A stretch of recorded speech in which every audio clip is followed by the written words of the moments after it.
नमस्कार दोस्तों, आज की इस वीडियो आपका फिर से स्वागत है। दोस्तों आज की इस वीडियो में करेंगे BECC 103 के इकाई 3 को। हमारी इकाई का नाम है आर्थिक निष्पादन के माप।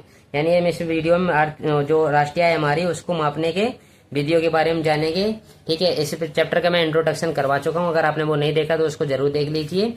चलिए शुरू करते हैं व्यय विधि से। ठीक है, तो एक दी गई समय अवधि के दौरान घटित होने वाली आर्थिक क्रियाओं की मात्रा को अंतिम वस्तुओं एवं सेवाओं पर व्यय की जाने वाली राशि के पद में मापा जाता है। जो व्यय विधि होती है, जैसे कि हमने कुछ प्रोडक्शन किया या हमने किसी वस्तु को खरीदा, ठीक है, किसी पे हमने अपने पैसे व्यय किए यानी खर्च किए, ठीक है, तो उसमें हम क्या एक निश्चित राशि क्या मापते हैं। ठीक है, जो भी अंतिम और वस्तुएं सेवाएं होती है उनकी राशि के पद में मापा जाता है। ठीक है, कि ये वस्तु इतने की पड़ी, ये बदली इतने की, तो इसको क्या एक जगह रख के इंक्लूड करते हैं। उसके बाद हम देखते हैं कि कितना हमारा व्यय हुआ है।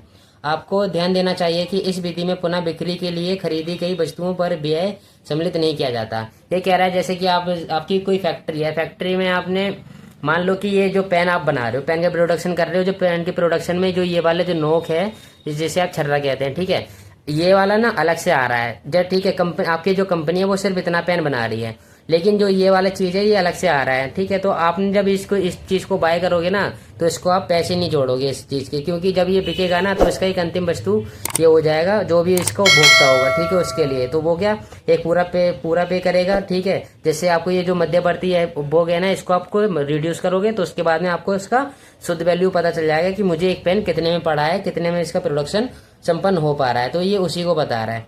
ठीक है, इस विधि के अनुसार आर्थिक क्रियाओं को दर्शाने के लिए बाजार कीमतों पर सकल घरेलू उत्पाद पर अंतिम व्यय को शामिल किया जाता है।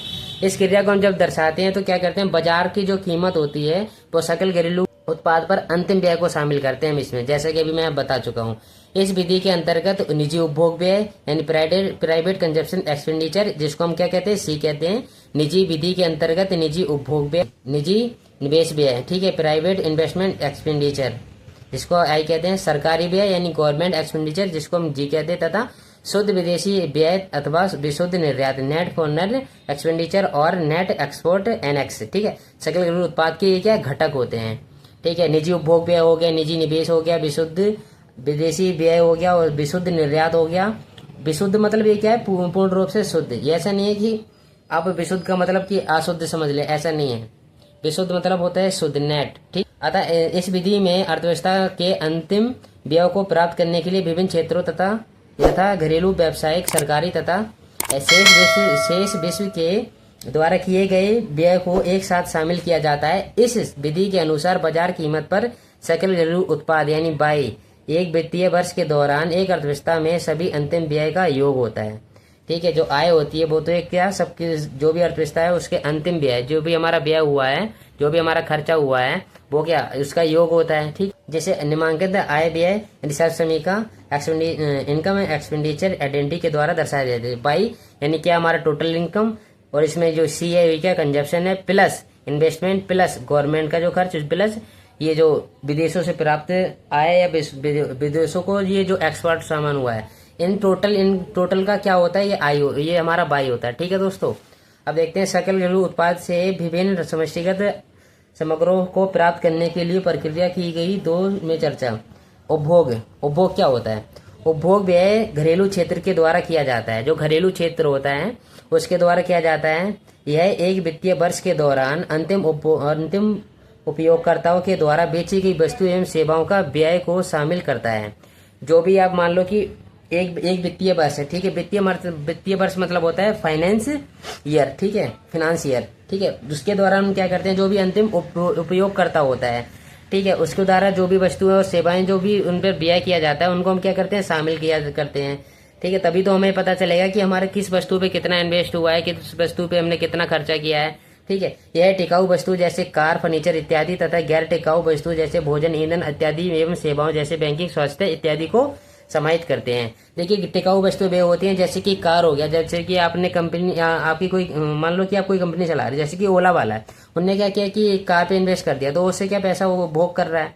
एक तो उपभोग ये हो गया, जो घरेलू चीज ये तो हो गई कि वो कंपनी पैसे अर्निंग कर रही है। जैसे कि आपने अपने लिए कार ली है तो आप क्या करोगे, आप सिर्फ अपने पर्सनल यूज के लिए करोगे। ठीक, तो वो क्या हो जाएगा, आपका पर्सनल यूज हो जाएगा, इससे आपको कोई अर्निंग नहीं होगी। और जो गैर टिकाऊ वस्तु होती है जैसे कि भोजन हो गया, ईंधन हो गया, ये क्या गैर टिकाऊ वस्तु है, एक बार हम करेंगे दूसरी बार में खत्म हो जाएगा, इनसे हमें कोई रिफंड भी नहीं मिलेगा। इत्यादि एवं सेवाओं जैसे बैंकिंग, स्वास्थ्य इत्यादि को इसमें हम क्या समाहित करते हैं। अब आता है हमारा निवेश। वस्तु एवं सेवाओं के उत्पादन के लिए व्यावसायिक फर्मों द्वारा साधनों में निवेश किया जाता है। जो निवेश होता है हम लोग किस में करते हैं, कंपनियों में करते हैं, किसी चीजों पे करते हैं, ऐसी चीज जिनसे हमें आने वाले दीर्घकाल में क्या प्रॉफिट हो। ठीक है, जैसे कि मैंने 5 रुपये आज इन्वेस्ट किए तो मुझे 5 साल बाद कितने, कम से कम 20,000 रुपये तो मिलने चाहिए। मतलब ऐसा हो सकता है कि अगर इन्वेस्टमेंट, अगर स्टॉक मार्केट, मतलब मार्केट अगर ज्यादा अगर हाई पे चली गई तो ऐसा पॉसिबल है। यही तो देखो इको है।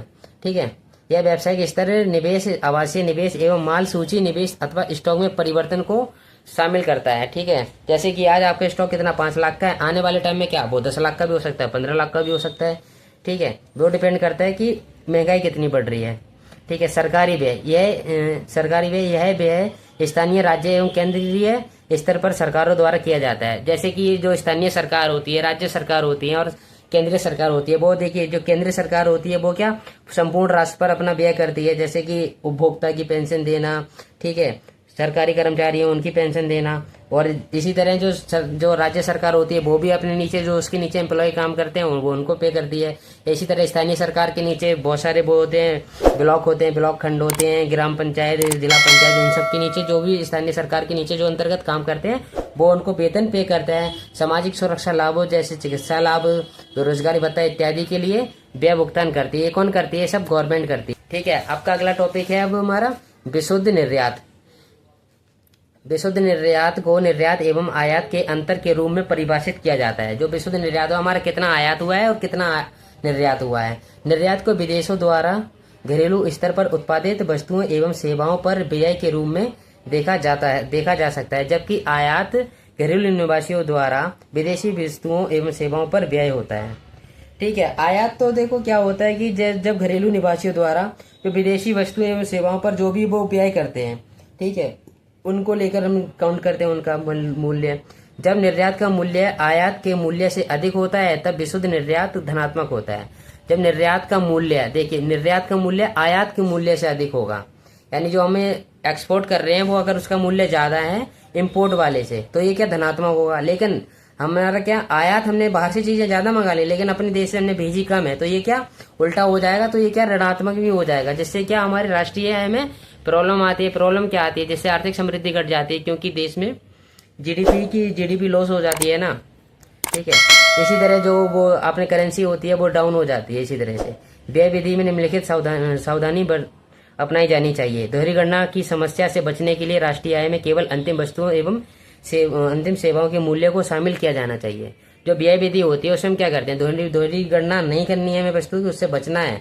केवल जो अंतिम वस्तुएं हैं, अंतिम वस्तुओं और सेवाओं के जो भी मूल्य है उसको सिर्फ काउंट करना है। ठीक, राष्ट्रीय आय में पूर्व प्रयुक्त वस्तुओं की बिक्री एवं खरीद को शामिल नहीं किया जाना चाहिए। यानी जो हमने पहले खरीद लिया चीजें, ठीक है, उसको हमने जैसे कि मान लो कि मैं कोई कुकर लेने गया, कुकर वाली कंपनी बनाने में पहले से कुछ वस्तुएं का ले लिया। ठीक है, जब वो कुकर बन रहा था तो कुकर में उनने पहले बहुत सारी चीजें उधर उधर से मंगाई होगी, तो उन्होंने क्या किया कि लेकिन उसके जो पहले से उन्होंने पैसे काउंट करने जोड़ दिए, लेकिन बाद वाले के फिर अलग से जोड़ दिए। तो उन्होंने जो मध्यवर्ती वस्तु तो उसका भी जोड़ लिया, जो अंतिम वस्तु उसका भी जोड़ लिया, तो इससे क्या प्रॉब्लम आ जाती है। तो हमें ऐसा नहीं करना है। जो मध्यवर्ती वस्तुएं जो हमने जिनका पैसा पूर्व में नहीं जोड़ना है, लास्ट में जोड़ना है। ठीक है, क्योंकि इन वस्तुओं को पहले से ही राष्ट्रीय आय में शामिल किया जा चुका होता है। ठीक है, जिस समय इनका उत्पादन हुआ था। ठीक, लेकिन इस प्रकार की वस्तुओं की बिक्री की सुविधा के लिए दलाली यानी कमीशन एवं ब्रोकरेज एक तत्कालिक क्रिया है तथा इसे शामिल किया जाना चाहिए। कमीशन भी लोग खाते हैं ना, वही बता रहा है। खुद काबिज मकान का आरोपित मूल्य शामिल किया जाना चाहिए। उद्यम परिवारों तथा सरकार तथा अचल पूंजी के स्वलेखा के मूल्य को शामिल किया जाना चाहिए। इसको भी शामिल करते हैं। ठीक है, और निम्न आंकड़न सकल घरेलू उत्पाद की गणना करते हैं। ठीक है दोस्तों, व्यय विधि आपको, आई होप कि आपको व्यय विधि समझ में आ गई होगी। तो दोस्तों वीडियो अच्छी लगी तो वीडियो को लाइक, चैनल को सब्सक्राइब करना ना भूलें। चलिए मिलते हैं किसी अगली वीडियो में, तब तक के लिए जय हिंद, वंदे मातरम।